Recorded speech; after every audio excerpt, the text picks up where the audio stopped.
This is Priscilla Martinez. You're listening to Tune In to NoCo. Today, I am interviewing Brad Rhoda from Outreach Fort Collins. How are you today, Brad? Doing well, Priscilla. How are you? I'm great. Thank you. Brad, could you please tell me what is your position over at Outreach Fort Collins? Yeah, I am the program director. And for those who are unfamiliar, what is Outreach Fort Collins and how did it come to be? So Outreach Fort Collins is a professionally staffed street team that builds relationships with community members and service providers, businesses, and city services as a means to effectively address and de-escalate disruptive behaviors in the Old Town and Northern Old Town area. Outreach Fort Collins was birthed out of a task force of people who were stakeholders in the city, from the business association, from law enforcement, who saw kind of an uptick in disruptive behaviors in the Old Town Square. And in 2015, they all took a trip to Burlington, Vermont. That has a model for what we actually our model on. And they were really engaged by what that model looked like. And so they brought that back. And 6 years later, here we are. We started off with about 2 or 3 people. And now we have 8 staff members, and we're looking to add a 9th very, very soon, actually, because we're interviewing for development managers. And we're based here in Old Town Fort Collins, right in the square. And that's how we came to be. And how did you make your way over to Outreach Fort Collins? That's a great question. So I've only been here a little more than 3 months now. I've spent the last 18 years at a place in Wellington called Harvest Farm, which is a rural rehabilitation facility for men struggling with addiction.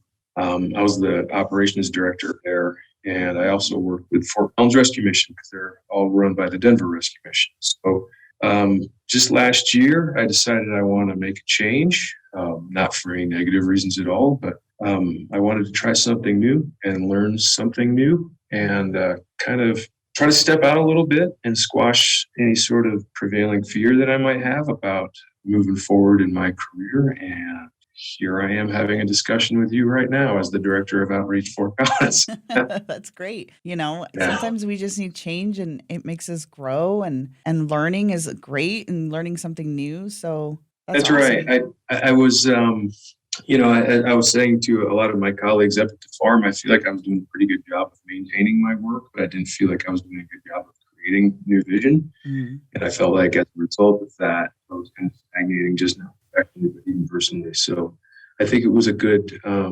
transition for both me and for the folks at Harvest Farm, because they get to have new vision that was not my vision. Brad, what exactly does Outreach Fort Collins do, and how big of an issue is it here in Northern Colorado? This is one of the major reasons I was attracted to Outreach Fort Collins in the first place. Is there's a lot of misconceptions that Outreach Fort Collins just works with homeless people, and that is actually not the truth. We actually do work with people experiencing homelessness a great deal in our work. But we also engage a lot with business owners, with community members, neighbors, law enforcement, and food or fire authority.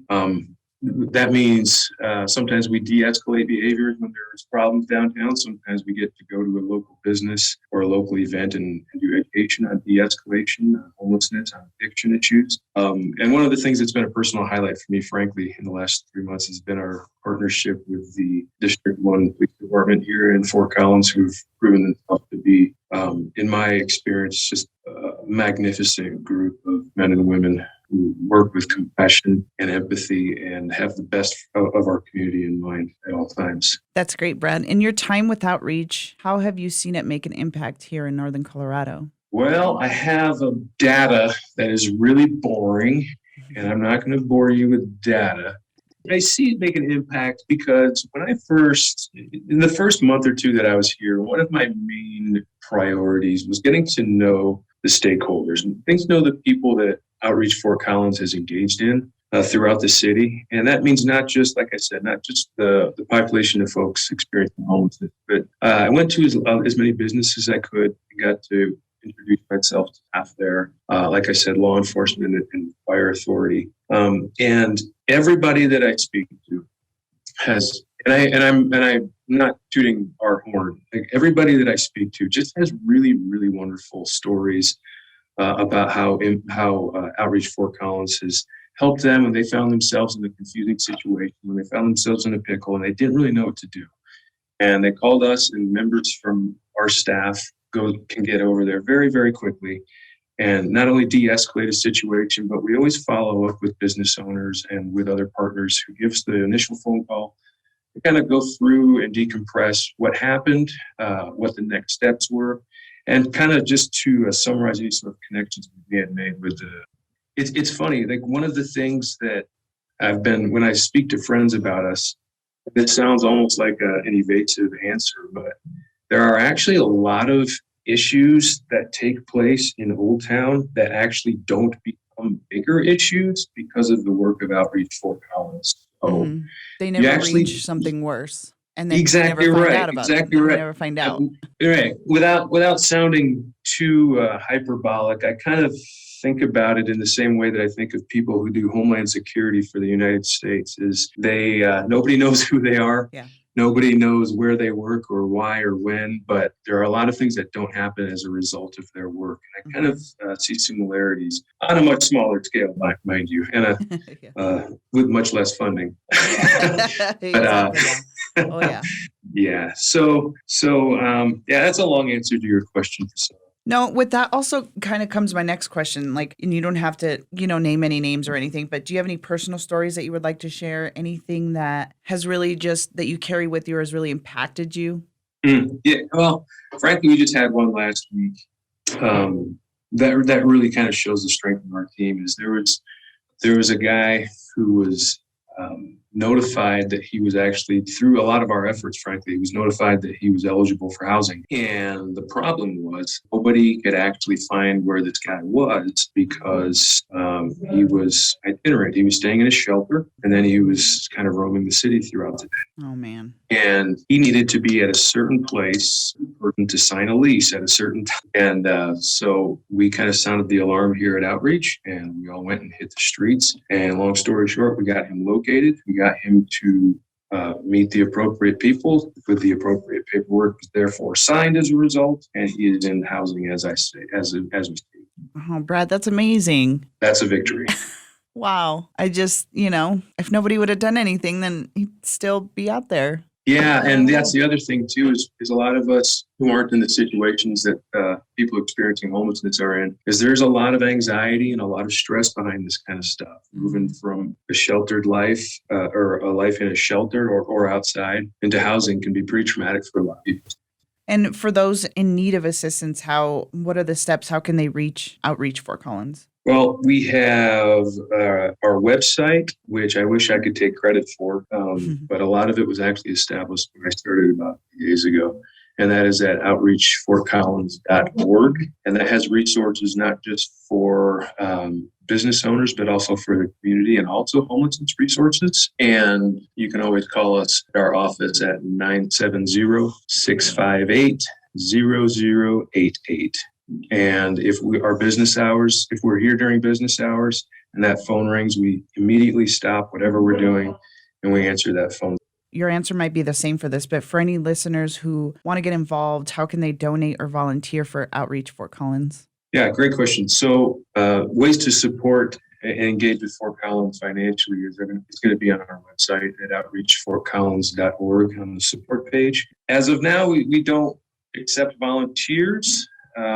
Because a lot of the work that we do can be dangerous at times because a lot of the work that we do is actually unpredictable. We get a call, but we don't actually know it's ever going to really face us face-to-face at those calls. Mm-hmm. So we want to make sure for the safety and of our clients, but also for the safety of volunteers. We need to make sure that people who are responding to these calls are trained well so that we don't do any damage to our staff, to our volunteers, or to any clients. That is very understandable and very responsible of you guys. I totally understand. Brad, can I ask you, do you have any events or anything that you want to talk about coming up? We do not have any events coming up, no. That is actually one of the things that we're going to be working on relatively soon that I alluded to earlier is we're in the process of hiring our very first development manager. And we're actually doing interviews as we speak. And when that person gets hired, that is going to be something that the development manager is going to start targeting is how can we get our word out there? How can we get our mission out there so that other people can know about us? And whether this means by events or other modes of communication, that's going to be for that person to determine. So we're very excited because there's no precedent for it here at Outreach. We never had a development manager before. So we're all very excited to get that person on board. So with that also, then I can segue into my next question, because what do you think lies ahead for Outreach Fort Collins here for this new year, 2022? That's the big one that's facing us right now, and it's a good one to have. Later on in the year, we are just beginning to have talks and creating plans to expand down into Midtown Fort Collins, where we currently do not have a footprint. And so probably by fall, I'm thinking third quarter, we will have an Outreach Fort Collins presence down there in Midtown Fort Collins. And we don't even know exactly what that footprint looks like right now. We are speaking with our partners in law enforcement and with in the fire department and also at the hospital to see where hotspots are and to see where the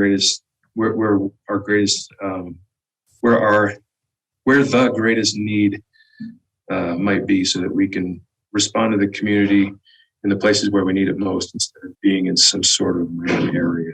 So we want to get into this growth very intentionally and very deliberately, and we're doing that with the guidance of many of our partners. That's amazing. I wish you guys the best for that for this year. It's one of the things that is kind of a common refrain when we speak about getting the word out of Outreach Fort Collins. People either really know, either people know who we are, or people love us and want us to be citywide. So the big challenge is to get word out a little bit more and to kind of expand our footprint so we can serve this community as much as we can.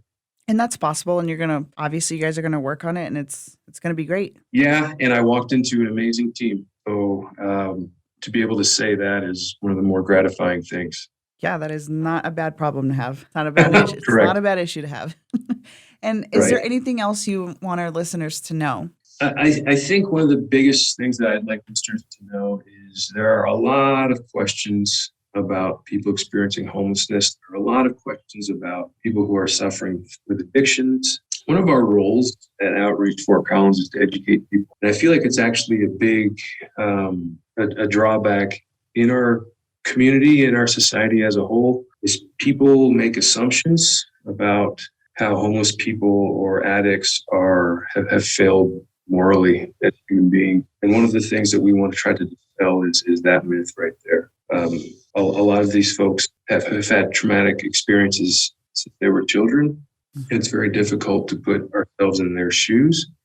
And as a result of not being able to put ourselves in their shoes, I would call on our society and our community as a whole to refrain from making rash judgments and instead ask how we can help, how we can be of service. Because when we speak of this word community, homeless people experiencing homelessness are actually a part of that community, whether we like it or whether we don't. They are part of our community, and if they need help, if they need to be connected, I think that there is profound value in doing that, so that we can help brothers and sisters out. Yeah, there's definitely stigma, and we should work on fixing that stigma because we don't know everybody's story at all. No, we don't know what people have gone through, what they're going through. Correct. And that puts us we see it a lot in our political discourse as well. We can really make black and white statements, and nothing in this line of work is black and white, nothing at all. Mm-hmm. The challenge is to make that effort to think with complexity and to think with creativity about how we can best serve folks. Very well said, Brad. I want to thank you for coming on to Tune In to NoCo and speaking to our listeners about Outreach Fort Collins.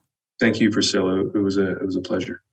Again, that was Brad Rhoda with Outreach Fort Collins. Learn more at outreachfortcollins.org.